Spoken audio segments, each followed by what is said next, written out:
अस्सलाम वालेकुम वरहमतुल्लाहि वबरकात। मैं हूं सफ़ा एडमन हरमैन शरीफैन और आप देख रहे हैं मेरा यूट्यूब चैनल हरमैन उर्दू हिंदी। मअज़्ज़ज़ नाज़रीन, सऊदी अरब में कोरोना वबा के नए केसेस के पेश नज़र एक मरतबा फिर सोशल मीडिया पर बेबुनियाद ख़बरें फैलाई जा रही हैं कि हरम पाक को एक मरतबा फिर बंद किया जा रहा है, जबकि इन ख़बरों में कोई सदाकत नहीं है।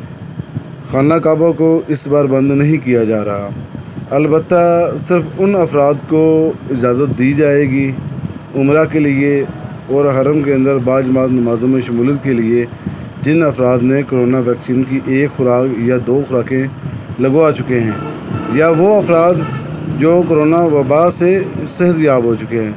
लिहाजा ये बेबुनियाद, मन घड़त और झूठी खबरों पर ध्यान न रखें। इंशाअल्लाह ताला तवाफ़ काबा जारी रहेगा।